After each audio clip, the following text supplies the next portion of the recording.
program and the director founder of the Embrace Programas Preventivos. And today, at this meeting, we will review the issues associated with bullying culture in society, the spectrum of violence in Brazil, the components and structure of the Escola Sem Bullying program, the force of literature to prevent bullying, the tools to report, and the follow-up action in case of bullying and cyberbullying. And certainly, we are hoping to get your questions on the way. So, Benjamin, the floor is yours. Thank you very much. Hello, everyone. It's just so great to be here with you today and have the chance to talk a little bit about the bullying prevention work that we've been doing in Brazil in the last 10 years.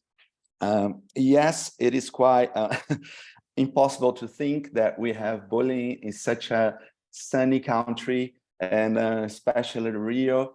But when you think about bullying, we think of something that is really connected to human nature in general, and also have historical aspects that can influence that behavior as well. You mentioned Carnival. We having Carnival this week in Brazil, so it's all really beautiful and really decorated, and they're colorful decoration all around. So it's really nice to see. So I'm talking from Curitiba, which is the very south of Brazil. So it's not so sunny here today. And as I've mentioned, I am Brazilian, but I have lived in England for a few years. And that's when I really faced the bullying challenge. And that's when I felt challenged to do something regarding bullying prevention. And that came from the fact that I could see how much that kind of behavior could affect my students and could affect especially the teenagers, the young people that I was working with.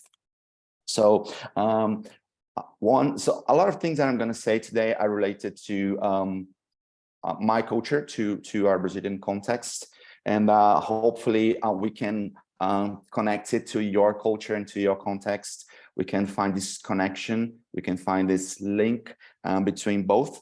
But one of the main things that I would like to say, and I'd like to begin by saying it, is that bullying in Brazil, we didn't find a word that could replace the word bullying.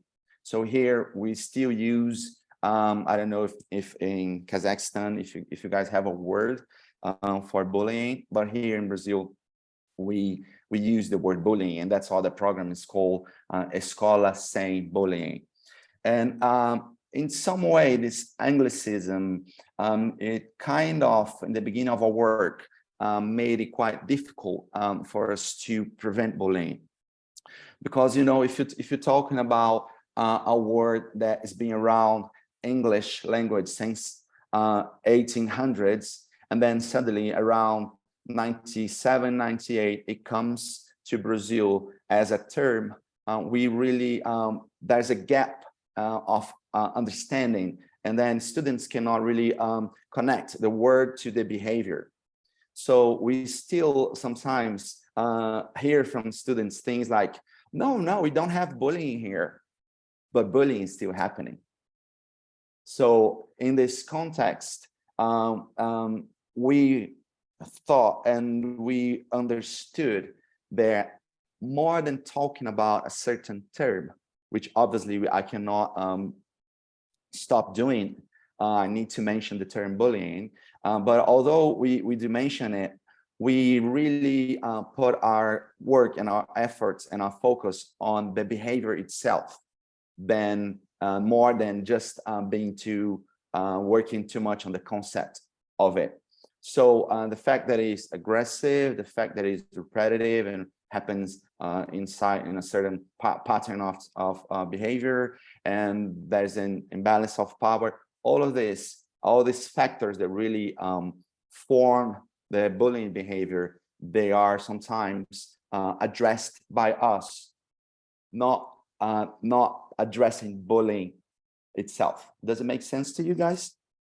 So what I'm trying to say is that sometimes, depending on my culture, if I'm being too conceptual, if I'm thinking about too much about the concept, and you know, if I'm working with an Anglicism, with a word that means something that can be different to different nations and to different languages and cultures, I need to do as much as I can to adapt it and to really teach the students about this behavior.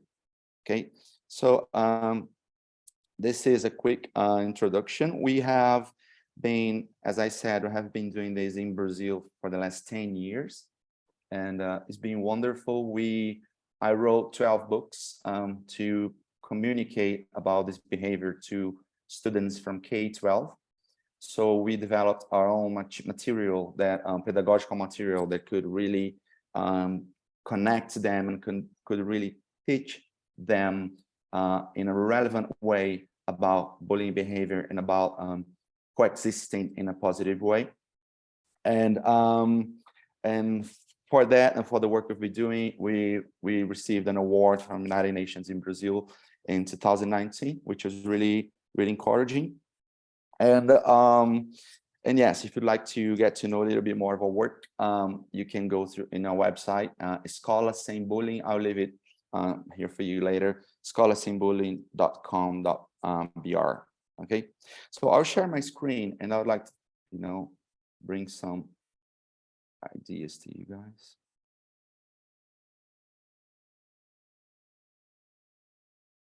Brilliant. Do you see it?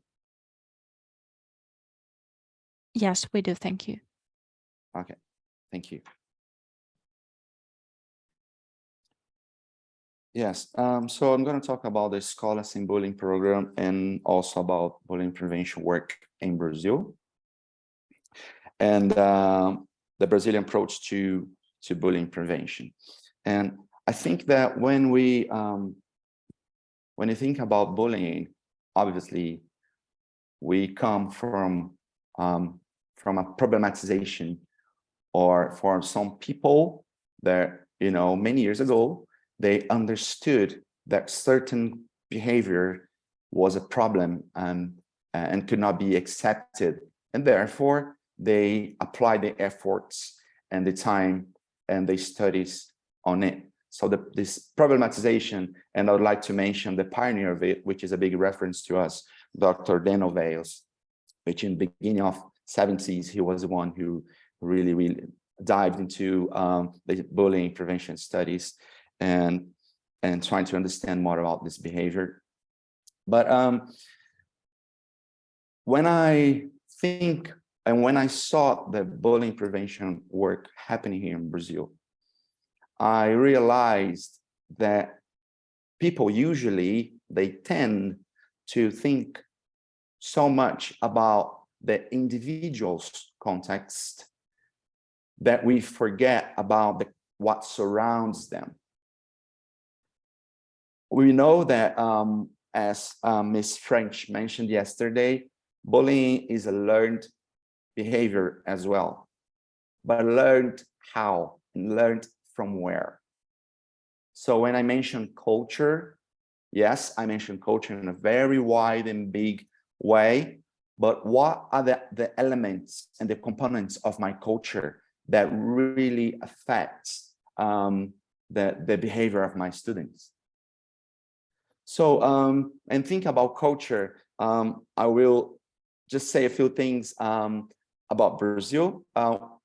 We all know, as was mentioned here, we all know Rio de Janeiro. I think you guys, if you haven't had the chance to be here, please, you're more than welcome to visit Rio. I recommend. It's such a beautiful city, and really the environment there is different and is really good. I really love that city. So we all know beautiful things about rainforest, about places you can visit, about food, the Brazilian food, things that, you know, are part of our culture. This is called feijoada, and if you guys haven't had it, I highly recommend it as well. This is wonderful. This is called feijoada, and this is one of the typical meal we have here. Also, carnival. We all know carnival. I hope you guys do know carnival anyway. But on the other hand, we have some structural problems in Brazil that sometimes we don't talk so much about it, apart from politics, obviously. And I'm going to present it to you to really take us to a different level of problematization regarding bullying.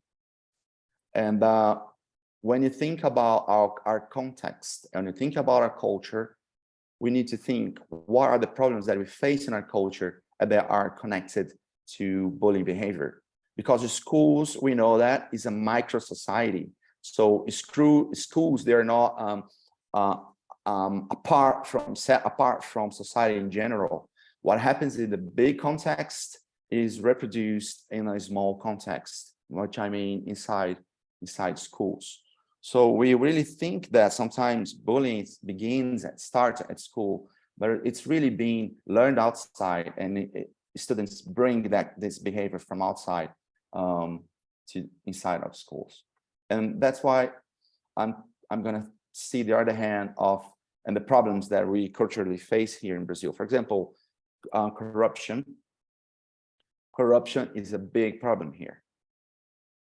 So, which means that money that could be invested in many things towards the development of society, the healthy development of society, and the development of citizens in general, sometimes is being taken and it's being, is being misused. So the second thing that you guys might already know, but I'd like to emphasize here, is that Brazilian nation is a really violent nation. São Paulo and Rio, for example, they are really, really dangerous cities, probably one of the most dangerous cities in the world.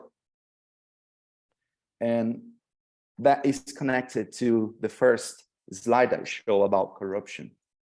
So if there's no investment from the government, there's the reproduction of violence. And here I'm not just talking about this kind of violence, but I'm talking about a systemic violence as well, which sometimes cannot be perceived by us, cannot be seen by us, but are still there, making victims and and holding the power somehow. So anyway, violence is a big problem in Brazil. So if I'm talking about violence, I'm talking about how this problem affects behavior. And, this is going to end up being reproduced inside school. And that's one third big problem that I'd like to mention here today, which is social inequality. So social inequality is probably the biggest problem we face in Brazil. And it is historical. It's been part of a history since centuries behind. So if you think that Brazil is one of the nations that has a really, really big gap between rich people and between poor people, we are thinking also that we have a different measures of power distributed around society. So there are those people who have more power than others. And when I think about power, I think, as Foucault would say, power is everywhere in different ways. Power is everywhere. But I'm not just talking about power here, but I'm talking about social inequality as an imbalance of power. So when you start thinking about these problems, you end up finding some factors that define bullying behavior inside our very own culture.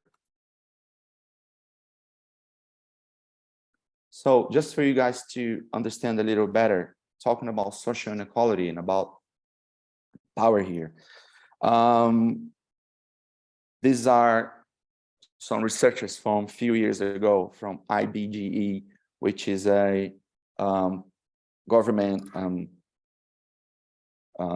organization responsible for researchers here, officially responsible for these researchers. So 61 of economic growth that happened the last few years were actually happened among 10% of the richest citizens in Brazil.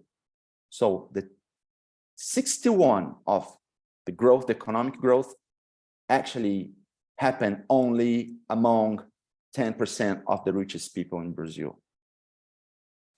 6 people hold 50% of the population's income. So imagine that 6 people hold 50% of the population's income. 39.6% of teenagers start the first job until they're 14 years old, which results many times in dropping school to work and to help the family. 106 million people live with $2.71 per day. And from these people, 64.44% are single mothers. So this is the situation that when you look into our culture, this is the situation that we find. And then sometimes we're talking about justice inside the school, but we are forgetting that there's so much injustice outside the school. And I act and I develop some actions that, that really sometimes close our eyes to what's happening outside. But my challenge for you guys today here is how we are going to use the school to respond to such problems. And your cultural, social problems might be totally different from mine, but I'm sure there are problems there, as there are problems in every nation. So preventing bullying, it goes a lot beyond just putting our eyes on individuals. For example, the ones who bully, the ones who are bullied, their supporters, the ones who are the followers, the ones who are the observers, all that bullying circle. Is a lot more than that. I need to think that we are talking about a system that is integrated and that is validating this kind of violence inside schools. So I have an urgency based on these problems, but on the other hand, I have an opportunity to create pedagogical approaches that can respond to such issues like that. And that includes bullying prevention. So see, the picture of bullying prevention is much wider than we can sometimes think. So here we find, for example, if you think about the 3 main aspects of bullying, being repetitive, being a negative action, and being an imbalance of power. And if you think about not just about school, okay, think outside your school now, think about your society in general. In which other places you find the same triangle of relationship and violence? In many. In economy, in the way in racism, in the way in domestic violence, and people that are homophobic. So bullying prevention really is a little piece of a wider problem. But if you respond to this piece, if you create effective enough strategies, we can make a big impact. And as I said, it can be not just part of a problem, part of some individual's problem. Oh, okay. Of course, there's interaction. Like if I think about Donald Winnicott, for example, Dr. Winnicott's theory. If I think about that, I'm gonna realize that the students who is antisocial, he is really requiring that someone responds to some internal expectancy that was not given in the early stage of his development, life and childhood. So yeah, of course, there's interaction between that, but I cannot forget what culture is providing or how culture validates bullying behavior. And I brought this example, this image that can really show you the theory of ecological development by Bronfenbrenner. And then when you think about what the aspects we're talking about, you're going to see that in the very center we have the individual, sex, age, health, etc. But around we have many other systems that sometimes are ignored by us, but the systems have a direct influence and really have a interaction with the very center of the system, which is the individual. So around the nearest system we have is the microsystem, which is family, religious institutions, health service, peers, and schools. Okay, so school are in the very are the nearest system regarding individuals. But then we have mesosystem, which is creates an interaction with the two external systems and the two internal systems. So exosystem, we have social services, industry, local policies, politics, mass media, and neighbors. And in the macro system, we have attitudes and ideologies of the culture. See, we are part of a bigger context, and culture has a big influence on bullying prevention. And talking about here, and if when you, for example, talking about the ideologies of culture, when you see a bullying situation, we see that behind that, although in a very little context, but behind that bullying situation, we see some kind of ideology being built against some people who tend to do not fit into a certain kind of behavior or to a certain idea set of citizenship. So these are the ones who are this, that are the ones who are that. These are the ones who I do not accept. Those are the ones who I do not relate to. This is brought into schools.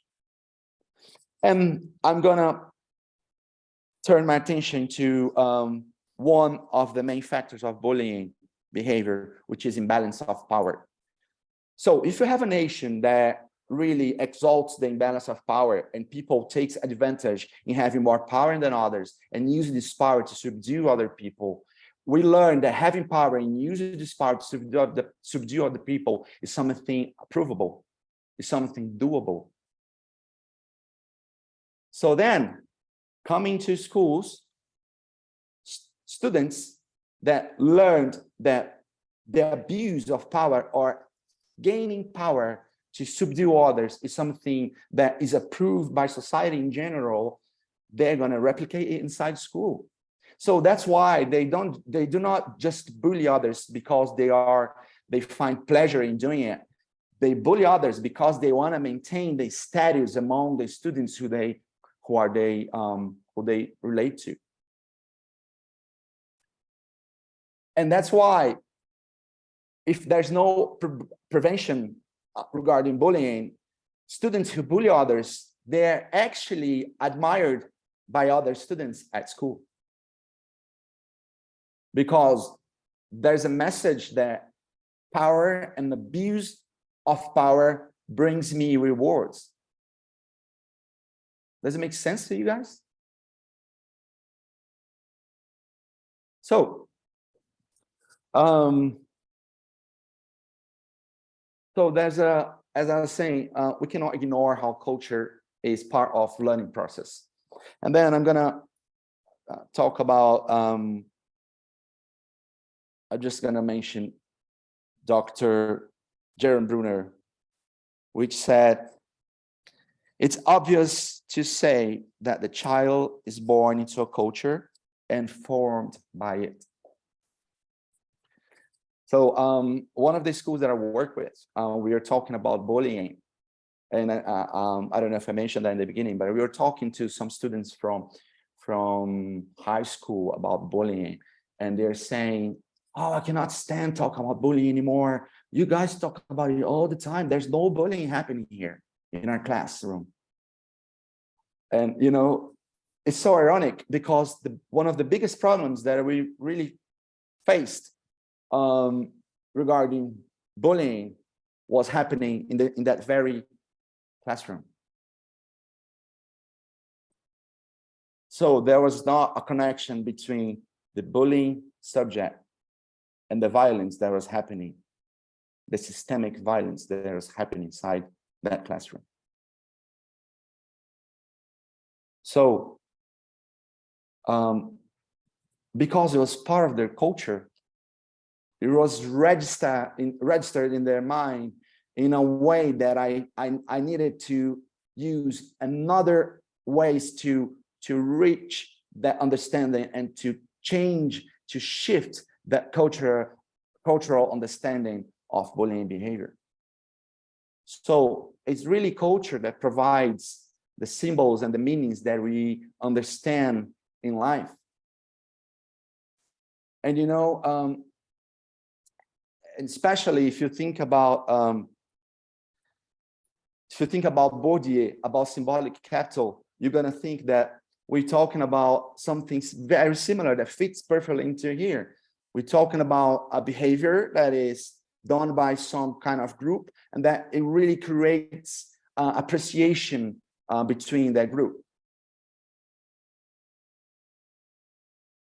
That is most of the time happening outside school, and then it's being brought inside a school.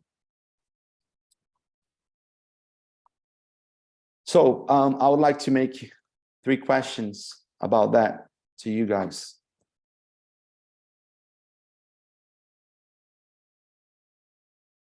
I wish I could read in Russian now, but I'm going to have to read in Portuguese. First question that I would like you guys to think upon a little bit is, what are the main problems related to bullying that we might face in our culture? Okay, think about your culture now. What are the main problems related to bullying that sometimes we face in your own very culture? Second question is, how do I sometimes contribute to maintain these problems? Which is a tough question, but is a reality sometimes. And the third one is, what actions could I take to help solving these problems? I know that this webinar is about taking actions to solve these problems, but I'm not just talking about more than talking about your position as a teacher. I'm talking about your position as a citizen. And the way problems we face in our culture, and the way we really, sometimes we maintain it, sometimes we fight it, but what are this context that we find sometimes, and then we need to really respond to it. I'll give you a couple minutes. Is there anyone that would like to say something?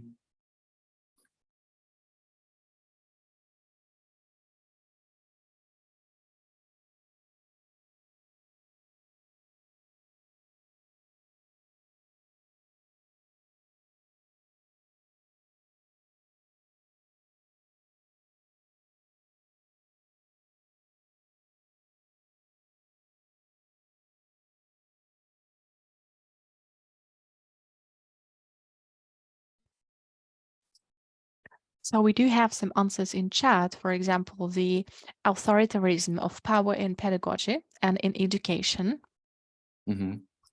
We do have a lot of answers, and I will just read it for you, and our interpreter will interpret them for you. So how our participants see these tendencies. So it's a low value of the child's personality. It's a generation trauma. It's the authoritarianism of power in education. It's the gender problems. It's the high level of crime. It's the low level of culture. It's corruption. It's injustice. It's the low value of the child's personality. It's disrespect of the opinions of others. Yeah, I see just the same answers actually. Injustice again. As for the cultural thing and the low culture, for example, in some traditional regions of Kazakhstan, they have a super traditional, very hard tradition that is hardly compared to the modern world. It's social injustice. The lack of additional support in education. So it's hard to prevent domestic violence. So I think these are our answers. Brilliant. Thank you. Thank you very much. Pardon? Yeah, we can continue. Thank you. Okay, brilliant. Thank you very much. Thank you for your answers, guys. It's really good to hear from you and just to know that we are on the same page. We really face very similar problems, which makes this connection even more relevant. So thank you for answering. One of the answers that really was highlighted to me was about injustice. Yes, if you're thinking about abuse of power in bullying behavior or in whatever it is, outside school, in a workplace, or we're thinking about injustice, or we're thinking about even more than that. Think about someone who's being taken, whose rights has been taken from him or from her. And then we moved, and I used that to move to the next set of slides that we're going to talk about, which is the results of everything that we talked.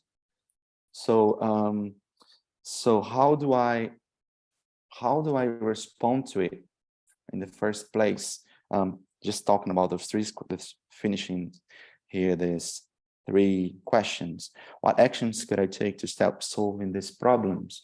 And if there's something that I would like to share more than anything today, is that the biggest, and talking now from a personal perspective, well, I think that the most beautiful thing about doing bullying prevention, working with bullying prevention, is that I have to really watch the way I behave, in the way I connect with other people, the way I treat other people, because more than what I teach them at school, and Miss French mentioned that yesterday as well, which I think was incredible, more than really teaching them about it, they're gonna watch the way I treat people, they're gonna watch the way I treat my colleagues, and they're gonna even watch the way I treat them, I connect to them. And guys, that might be a quite famous or even quite cheesy word, but I always say that connection comes before correction. Connection comes before correction.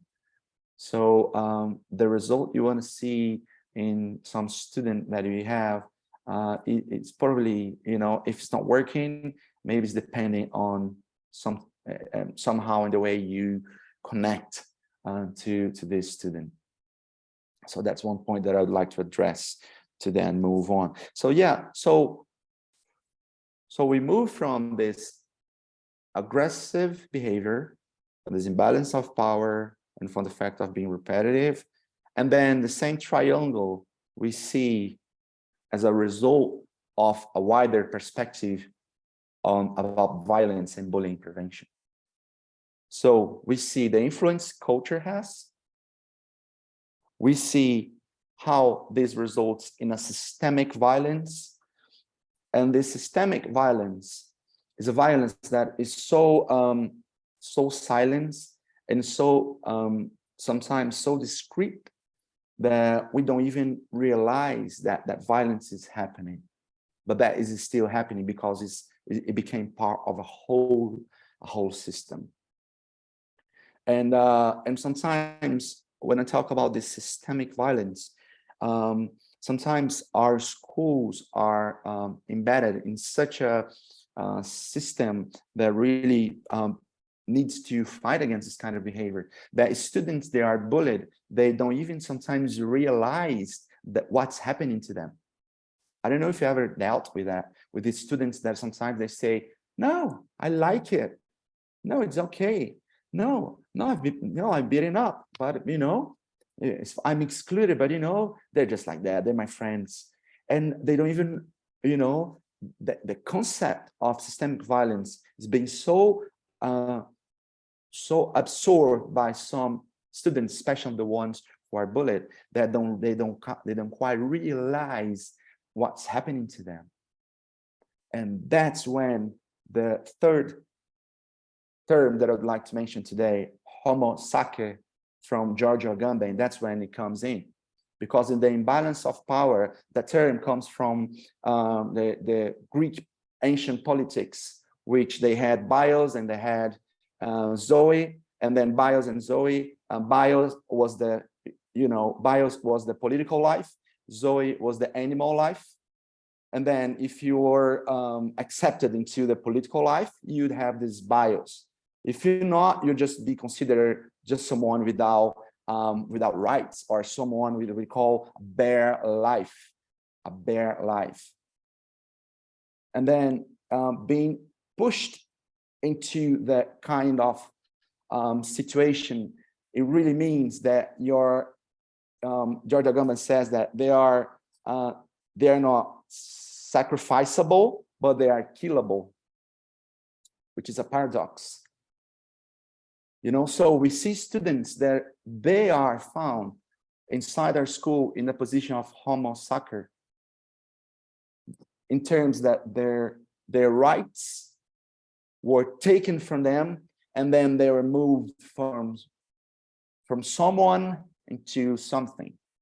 They are moved from subject to object. And that's when violence is validated. So now we walk into a new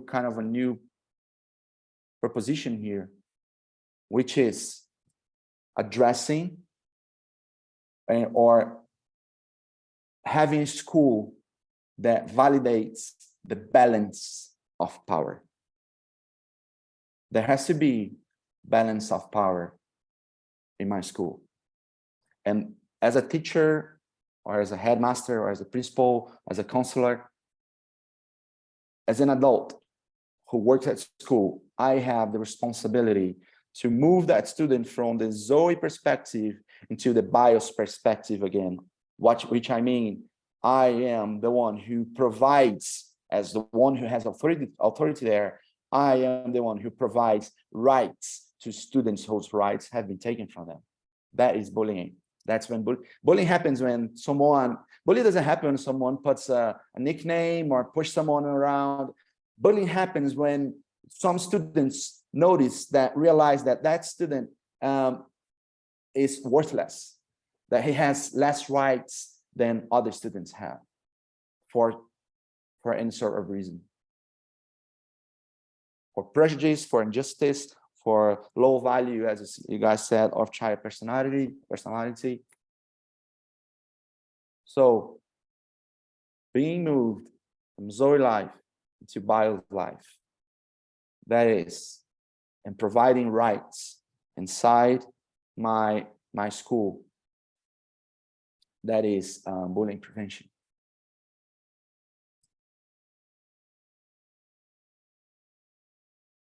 Right. So I think this is very clear. I would like to skip these ones because I already said that. And now I'm going to talk about, as I'm talking about rights, I'm going to mention human rights as the main tool that we use here in Brazil, and one of the main topics that we use here is human rights. And one of the books actually that we speak about, that we wrote for students, is about ethics, human rights, and bullying prevention. And human rights, they are really a big tool to prevent bullying and to prevent humanization of my school. And so what I mean is that human rights, it teaches people, it teaches the students. And then I love this phrase from Mr. Martin Luther King: a right delayed is a right denied. A right delayed is a right denied. I chose this phrase for one reason, because sometimes we take too long to make an intervention and to help someone that needs our help. And sometimes we even give up on that situation because it's been so repetitive that you're like, oh, there we go again. Here we go. Same students, the same situation. Or maybe you're just too busy, or maybe you just don't know what to do or how to do. But one of the things, especially the intervention on the bullying circle, I think that maybe Sue Lindbergh and Jane Rees and General Bensky are going to talk about this here. I think tomorrow, maybe, I don't know if they're going to mention it, but it's really great material from Oveio's bullying prevention program, the bullying circle. But anyway, where I want to go is we need to do intervention as early as we can. We need to do something. Once you know there's something going on, you need to do something. Because when you do that, you send a message to the student who's been bullied that he's valued, that you pay attention to him. If you neglect it, you send a message that he's worthless. You send in the same message that all the other bullies are sending. So think about it. A right delayed sometimes is a right denied. And there's a video I'd like to show you guys about human rights, just for us to be on the same page about the history of human rights, things like that, and how we are the ones who validate these human rights in our everyday lives. And the audio is in English. So, but I would like you to pay attention. Okay. The whole lot is in English.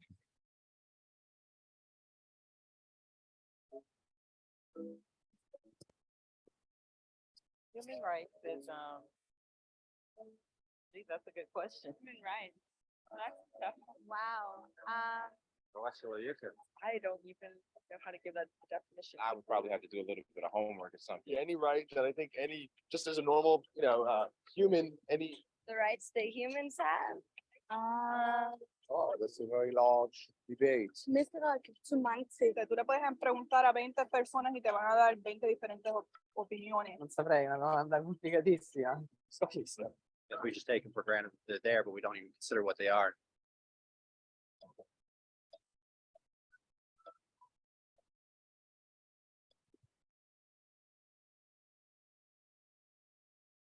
Human rights are the rights you have simply because you're human.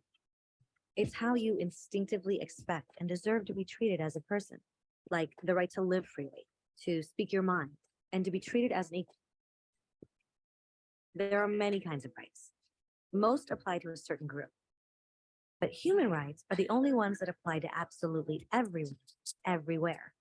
That means kids, Old people, poor people, basketball players, garbage men, rappers, teachers, Africans, Indians, Albanians, Christians, Muslims, Kabbalists, atheists, your mom, your dad, your next door neighbor, and you all have the exact same human rights. In other words, they're universal.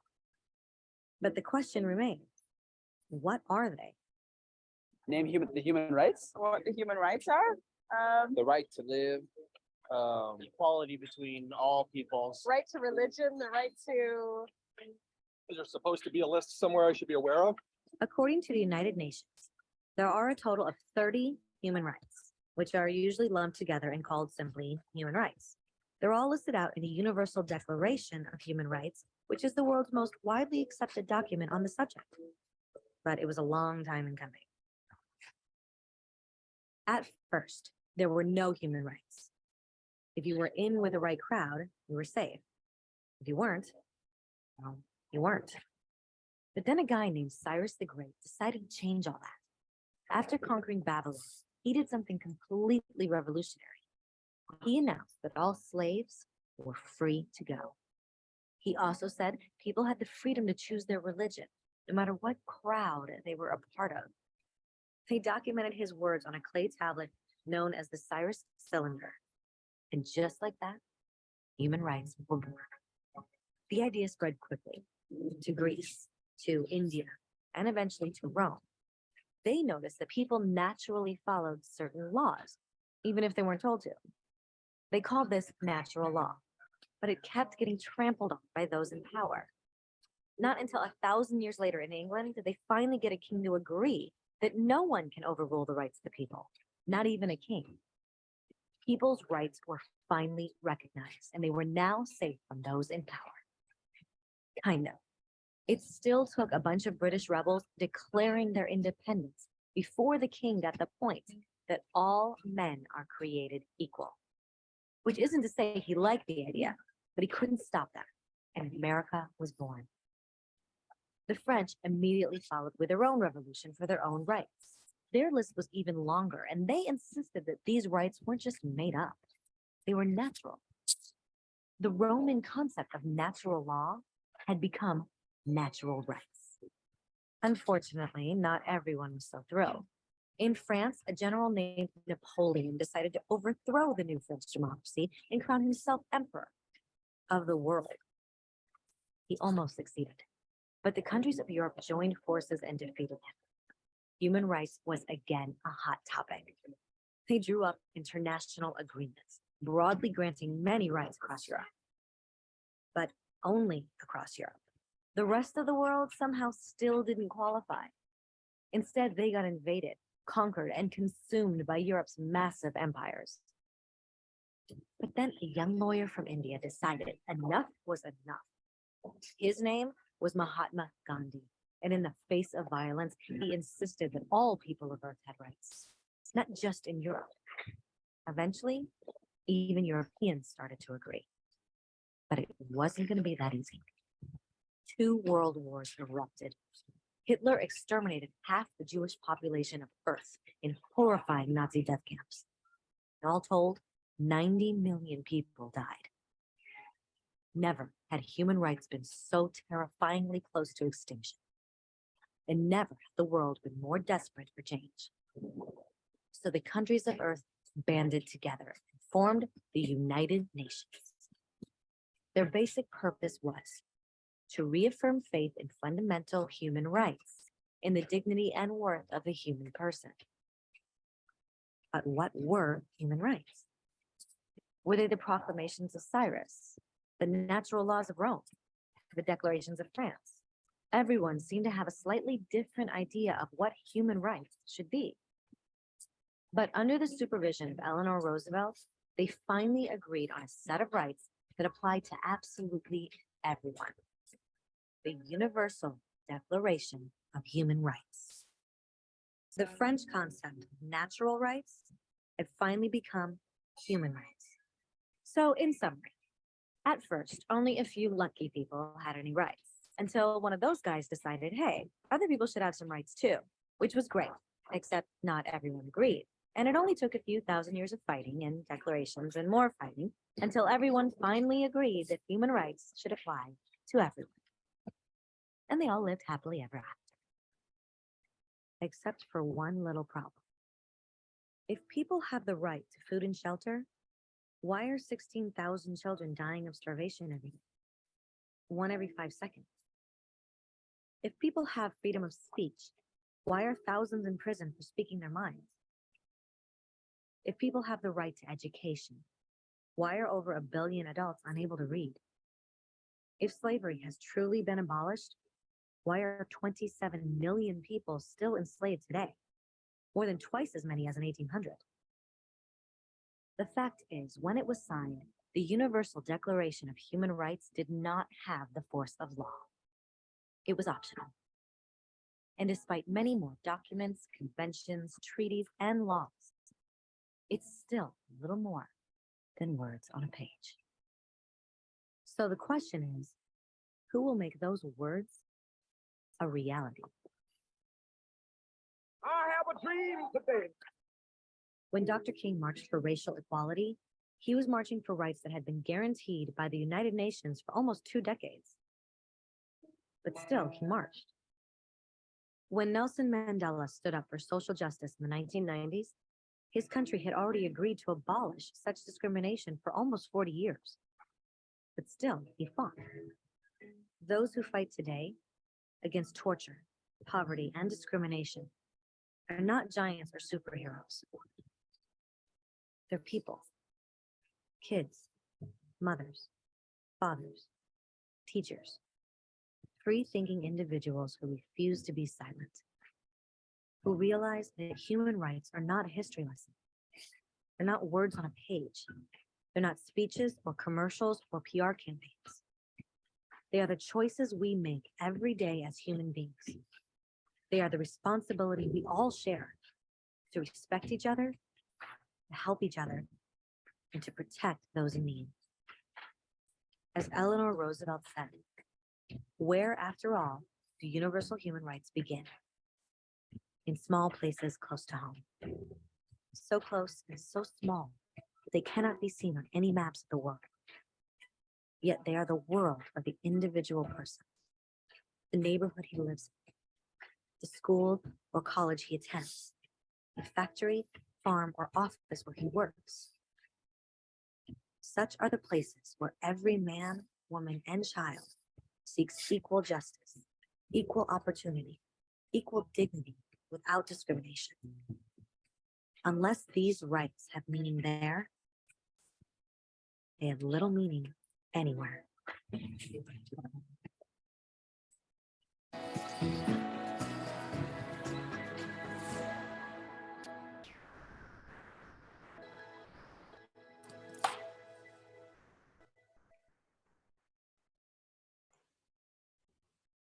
Yes, wonderful.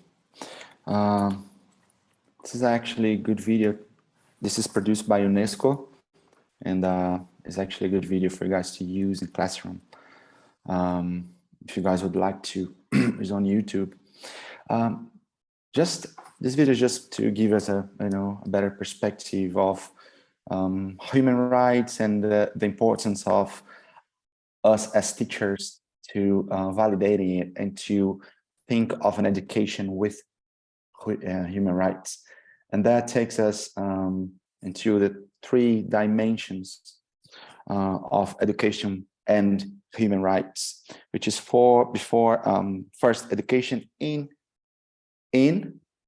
with, and for human rights. So the education in human rights is when I think the way I develop my methodology and the way I think of my curriculum, it's really, it has the theme, the topic, human rights included on it. The second is education with human rights, and that comes to a challenge when my exercise as a teacher is really, it has to be according to what I understand from human rights, the way I treat my students, the way I treat my colleagues, again, I'm mentioning that. And then an education for human rights, which is obvious, but it's really important to say that we need to teach our students to understand and to respect and to live according to these human rights, to this attentive of a universal ethics that could be applied to many societies and to everyone. So these are 3 points that I would like to share, and talk a little bit about the program, the Escola Sem Bullying program. Teaching requires the conviction that change is possible. This is from Paulo Freire. By the way, the theory I mentioned before is not from Vygotsky, it's actually from Jerome Bruner. So I don't know if that translation was precise, but I didn't mention Vygotsky, I mentioned Jerome Bruner just to make it clear here. Okay, so that's one point that I would like to talk about the program. We one of the main things that we understand as being effective in bullying prevention is having this whole school approach. So it's in Portuguese, but I'm going to explain. So all these components, everyone that is really connected to the school community, whichever parents or students or even the community, the neighborhood in which the school is, classroom component, all these components, they are integrated, and we understand that sometimes people they develop a program for students who bully each other, or for students who are bullied, or a program just for parents that, you know, going to train parents to how to deal, or we're just going to train our teachers. The whole school, it has to speak the same language regarding bullying prevention. So if so when I have a whole school approach, I'm aligning my prevention efforts, and then I'm actually giving a message, especially to students, that that's the way we deal with bullying and that's the way we treat bullying. So on the process, about how we do it, our main set of lectures and contact with people, it happens with teachers or parents and every adult that is part of the school community. So one thing that we're really careful about is that before we take the theme, although it is already inserted in the curriculum that you guys probably have there, if you guys are going to lay some deeper roots, it's important that you guys understand that you have to prepare the environment for the bullying theme to be addressed appropriately. Otherwise, you know, you're going to raise the problem and you're not going to know how to really solve the problem. So, and the other thing is that you might have heard this 1,000 times, but I'm going to say again, if you're talking about some kind of intimidation that happens in a repetitive way, one single class or one single encounter about bullying throughout the whole year is not going to solve your problem. You need to be intentional and you need to be systematic. You need to be really consistent in your bullying prevention efforts. So sometimes in Brazil, we see that people try to solve some really serious problems with a kind of a short-term idea. You know, they think that some books and some things that are going to apply in school are going to solve the problem. No, we need a whole system. We need a lot of components, and we need to respond to risk factors appropriately. So first, actually, you need to understand what are the risk factors to which your school is exposed to, or what happens inside our school regarding risk factors. Okay, so first, preparing teachers, preparing everyone. And when I say preparing, I say talking about the definition of bullying, how to identify someone who is a possible bully, how not to actually label them bully or victim, which is really important as well, what kind of warning signs they give, how to intervene on the spot, how to do the follow-up, you know, how to actually create tools that I can facilitate the communication of students with you. Sometimes they don't want to come to your, to your desk to ask for help. But sometimes if you create a box that, a care box as we use here, or if you, if you form, if you create an app that they could use, they could download on their phone and they could communicate with you as well, things like that could really be really useful. So then school, prepare school, parents, and then we go to the students. So once everyone is prepared, we then take the books that we developed, and then we communicate with them through these books to teach them a little bit about, not just about bullying, but about how to coexist, how to learn to live together, how to learn to be together. So this is those books. It is integrated to some lesson plans that we also developed, and then we provide these lesson plans to the schools, and throughout the year, using the books and the lesson plans, then they can add it to the curriculum. Okay, that curriculum could be,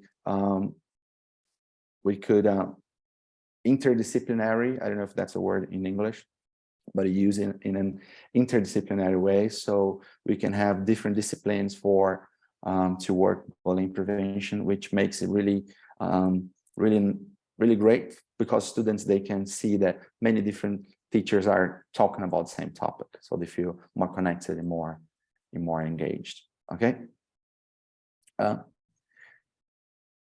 here's a lot of components. I'm just going to talk about a few of them, but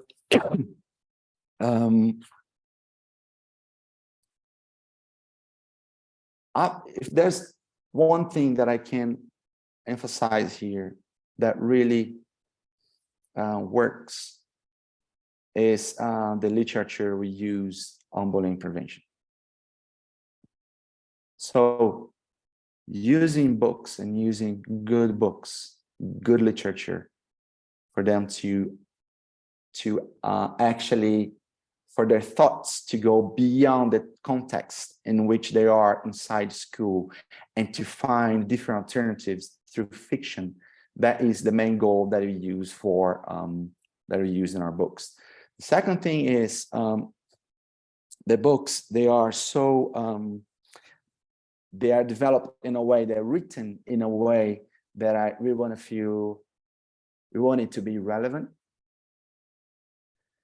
So some of them, some ages, especially middle school, when you come with a book about bullying, they say, oh, there you go, another book about bullying, another cheesy book that are going to talk about someone who was bullied, and he or she told someone, and then the problem was solved and everything was okay.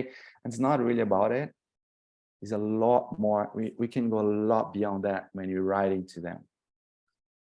So it's not just about writing, thinking of some theory, but it's writing, thinking about the person who's going to read it, and what kind of experience he or she are going to have through the book that is being provided to them. Okay, I'll give you one example. The book that we use for 7th grade, it's called My Name is Anna. Anna is talking about bullying, but she's talking about facing the adolescence challenges as well, puberty and all of that. And one of the schools that we work with, the student, she's 7th grade, she is reading it, and she connected so much with that she actually came to her mother and she said, hey mom, her mother could notice that she was facing some kind of depression, something like that. But she came to her mother and said, hey mom, I was actually thinking about suicide. And when I read this book, I understood that there are different alternatives for me to solve my problem.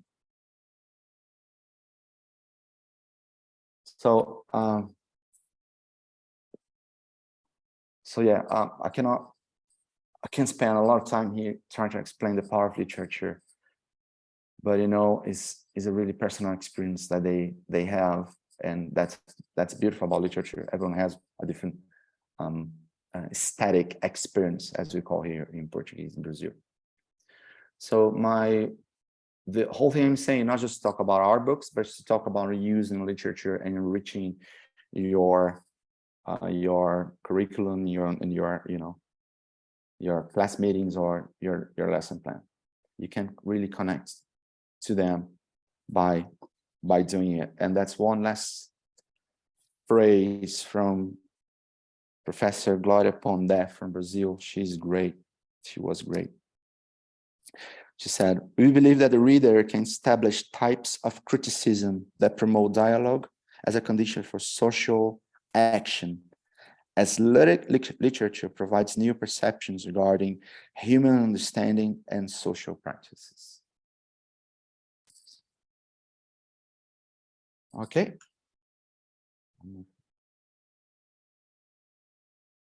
So here are some of the books that we developed. They're K-12, as I said.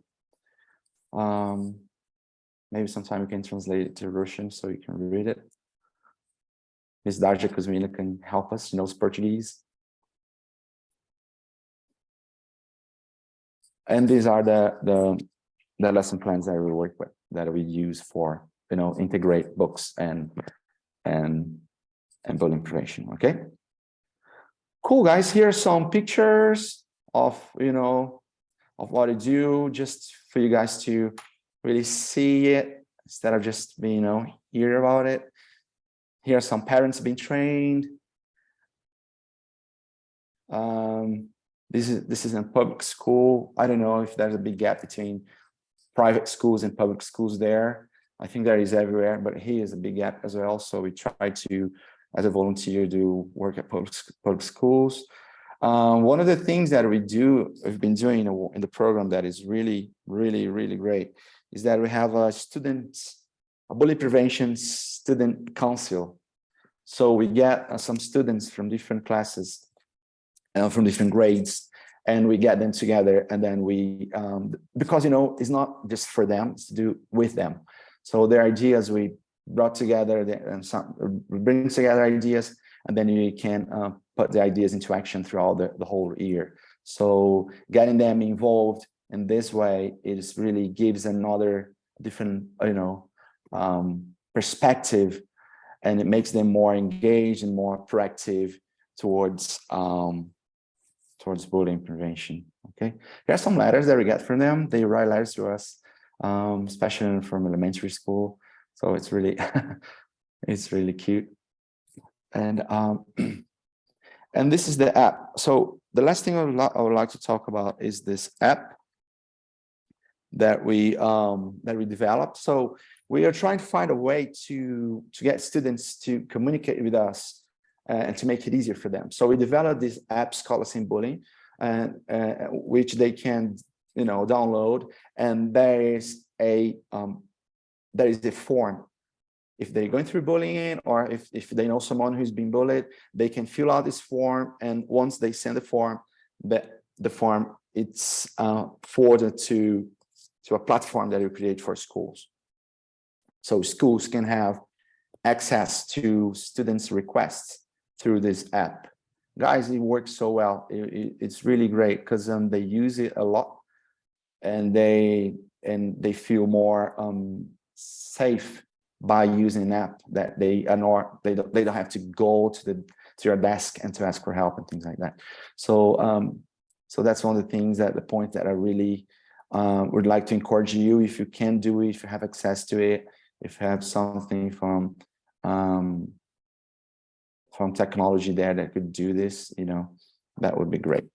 And we, as a result of the work we do, we see we have researchers that can show numbers, but I'm just going to present you in kind of an empirical way.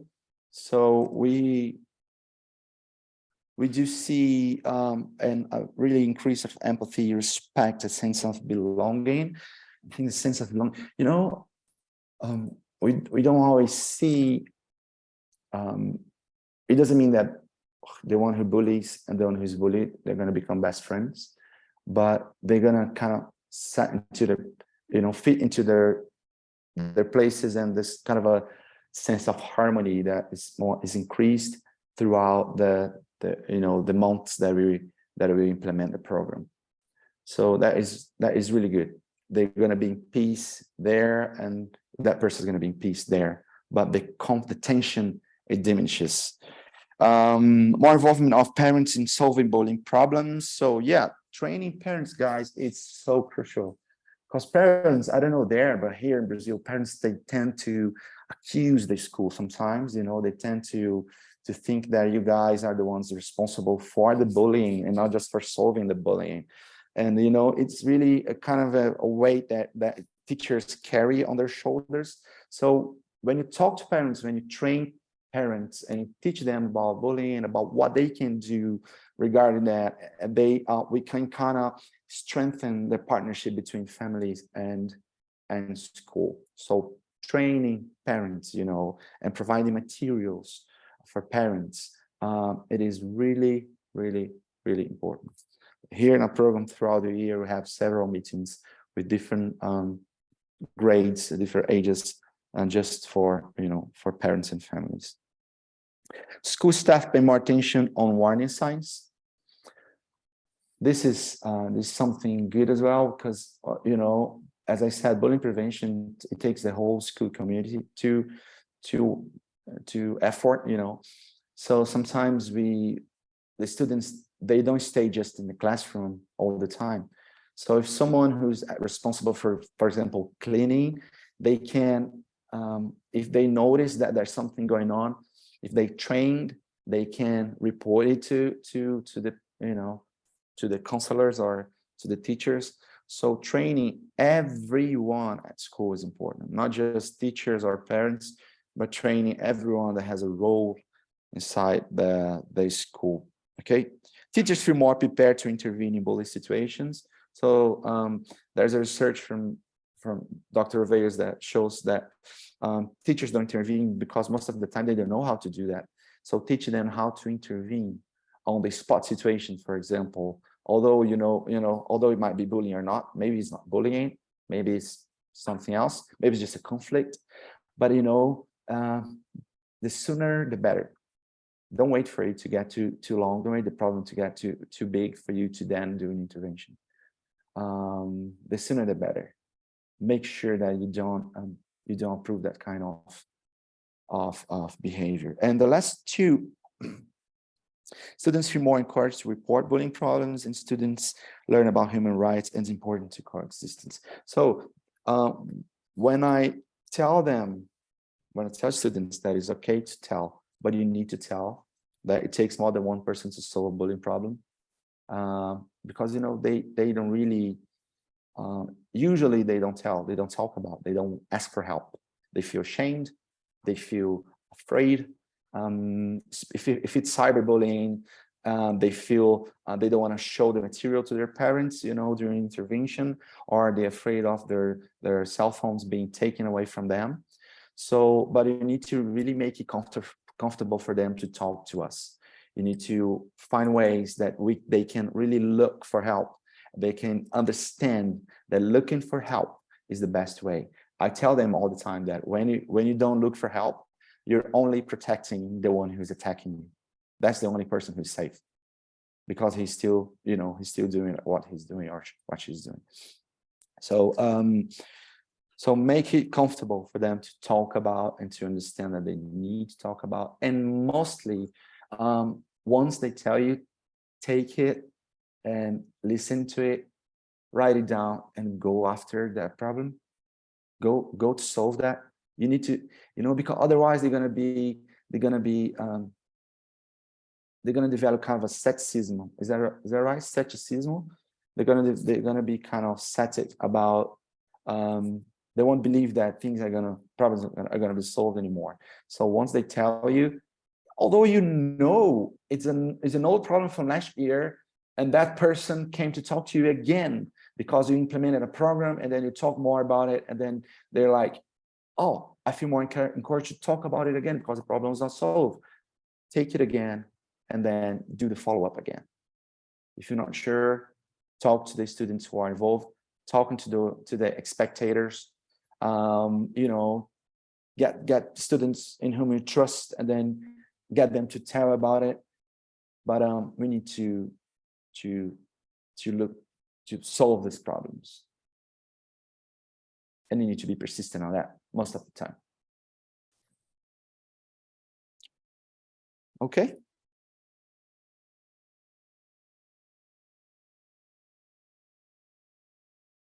You guys are so quiet. Probably because I don't speak Russian.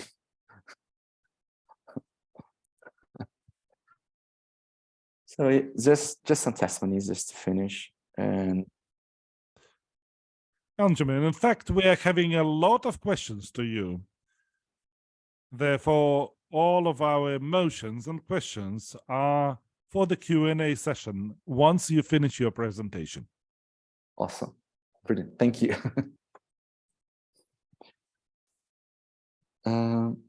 Okay, and I would like to finish here.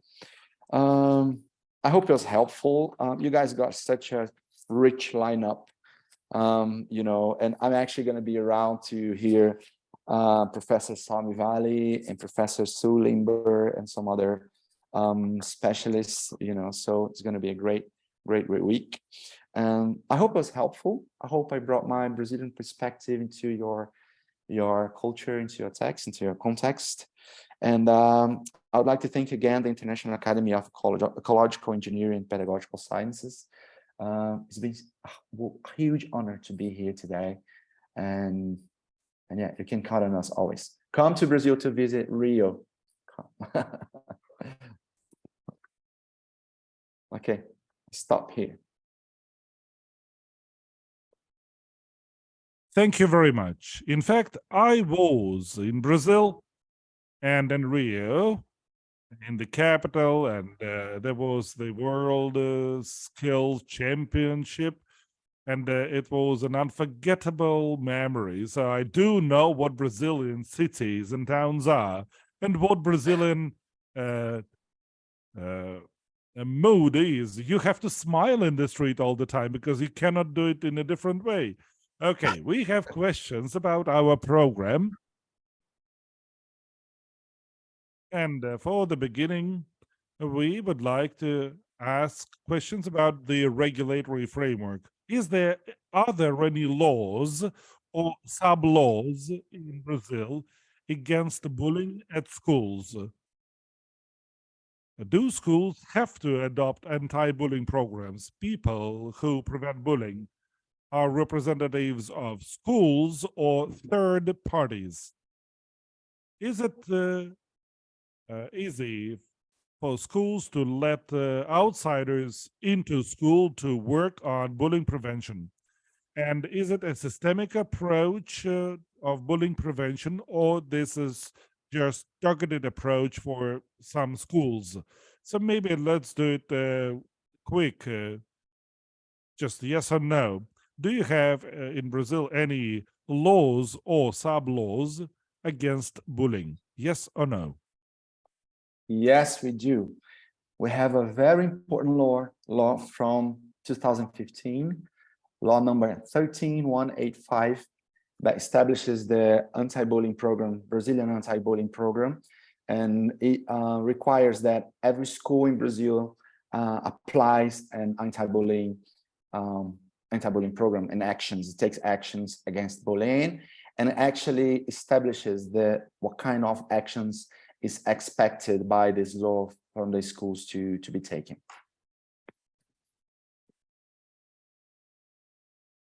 Yeah. Therefore, anti-bullying programs are obligatory to schools. Is that right? They have to implement them. Yeah, that is the problem. That's a good question. It's not an obligation. It is a proposition. So it still doesn't have kind of a tone of obligation. So some schools, many schools still don't implement this law.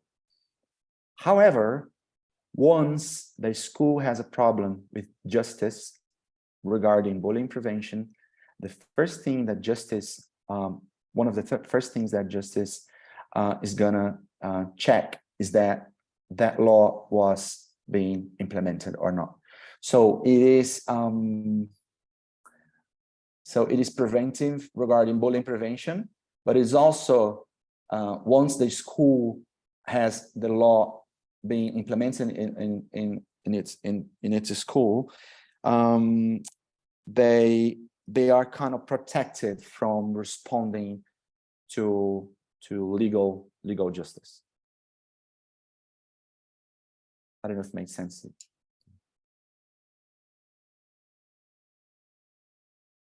Yes, it makes sense. Thank you.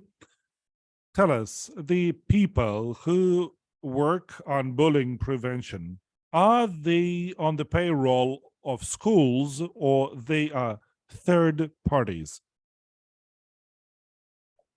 It depends. What happens today is that some universities, some federal universities, they help training teachers. So there's a kind of a partnership in some situations in which universities train teachers. But honestly, the only program that I know in Brazil so far that is from outside school and is implemented inside school to help schools is the Escola Sem Bullying. So we from outside, but we are brought into inside schools to help schools to prevent it and to train them and to provide all the methodology. So it's a little bit like for example, like Alvei's bullying prevention program, which is implemented is from university, but is implemented in many different schools across US and Europe.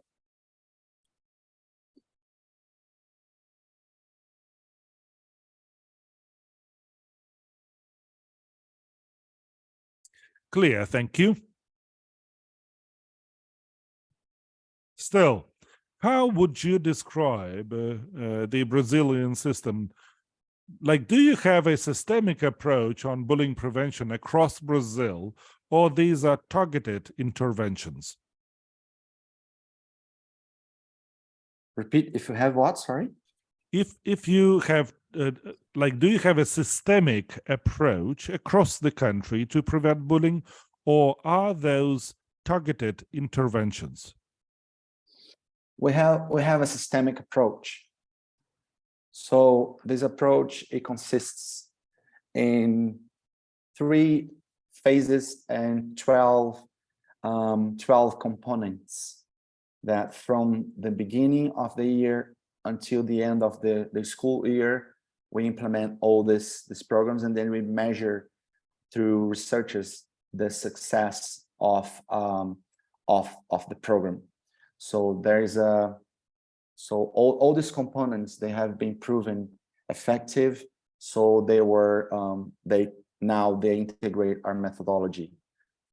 So that's how we implement the program. But still, but we have we have many different situations that also can be considered as a target approach. So yeah.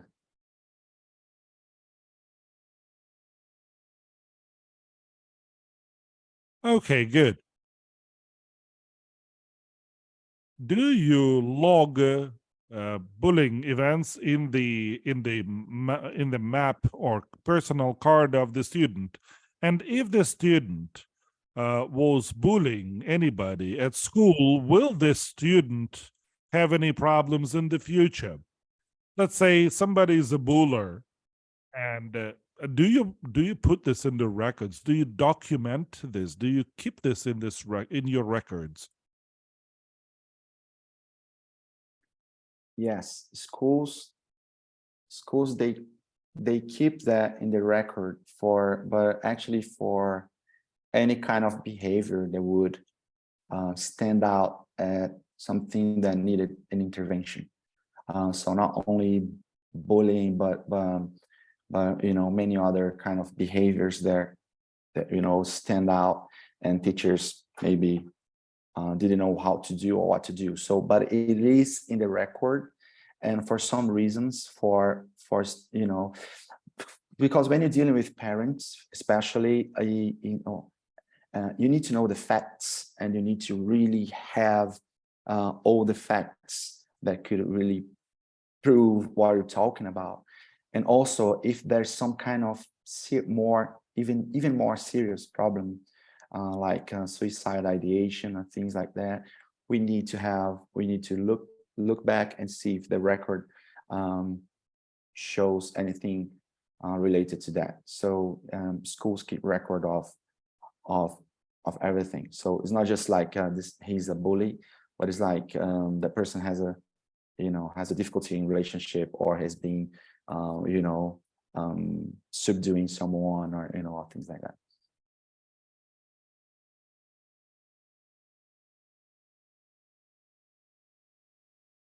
Okay, thank you very much, Benjamin. And now, speaking about your digital app that you developed, and you're using it in schools. So the question is, will it be an anonymous request, or will this be a request signed by the student? I mean, will the school get information on who submitted a claim on the bullying case, or will this be anonymous? Yes, in the case of the app, it has to be, the student's name has to be there.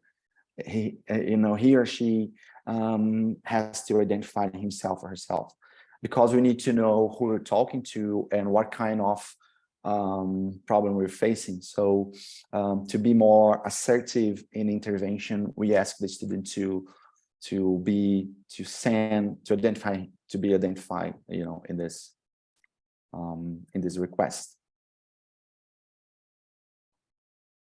Sometimes they don't, though. Sometimes they. And what happens then? Okay, they send you this request, and they put their name on it. What happens next? Well, it's great. I have myself as the school, we both have access to the request. So we take the request, we open it, and on the request, on the form, there are some information that we really require. For example, how many times, who was involved, where did it happen, what kind of aggression was taken, if it was social, physical, verbal, or all this information regarding identifying bullying, we try to ask through this form. And then once we take it, as soon as we take it, we start the interventions. So we invite the person who sent the request to talk. So I kind of guide the counselor into doing that. So the counselor is gonna talk to the person, just the counselor or one more adult and that person who sent the request. And then after that, we're gonna talk to the people involved. So we do kind of the response. We give the response to that situation. We need to be really careful because, for example, if you start an intervention, my tip is that you would start and finish in the same day. Yeah, so if you have time enough, yeah, you can do it first thing in the morning, and then afterwards, after talking to the person who's request help, you can already talk to people who are accused of being bullying, or and spectators and things like that. The thing is, if you take too long to do the interventions, things are going to change ways, change shape throughout these days. So they're going to articulate themselves against you. So you need to be quick, you need to be really assertive, and you need to be firm in order to do that.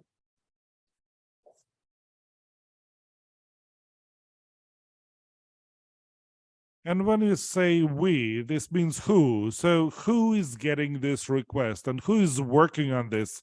So do you have any committee or school counselor, school psychologist? Who works on these requests? So do you have a standalone people at school who reviews these requests? Yes, great question. Okay, once the program is implemented, people are trained, and then after the training, when all the components, you know, started kicking off, you can see that there are some people that are going to be selected to kind of be responsible for doing these interventions. So when I say we choose usually, as you said, some school counselors or school psychologists or people who integrate this committee or this council, and they are going to be the responsible ones for opening the platform, reading it, you know, and contacting me, or otherwise I do. And the other way, I mean, I do open it and then I contact them, but we're always watching and kind of talking about it. But yes, there are selected people who are going to be responsible for it throughout the whole school year.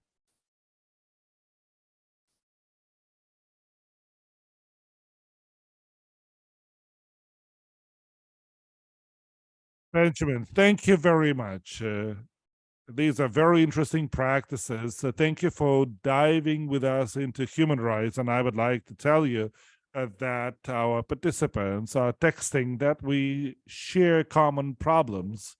And it's so great that you've developed programs that are beneficial and helpful. And I believe that our participants will be able to dive even deeper into how you are doing it, how you organize this. And if necessary, I believe you are open for cooperation to discuss such issues and to do some joint things to prevent bullying. Yes, definitely count on me, count on us. And how do you say thank you in Russian? We're saying spasiba, spasiba. Спасибо. Спасибо. And since we are working with the audience from Kazakhstan, we say Rahmet. Rahmet. Okay. Thank you very much. Thank you, Benjamin. It was very clear, sunny. So we would like your country to flourish and for your project to be sustainable and to develop even more. And we are looking forward to your new projects for us to discuss them once we are discussing the issues like the progress we've achieved in diminishing bullying. Thank you so much. Wonderful. Thank you again. And thank you again. And I'm just going to say that I'll see you soon. Bye. Bye.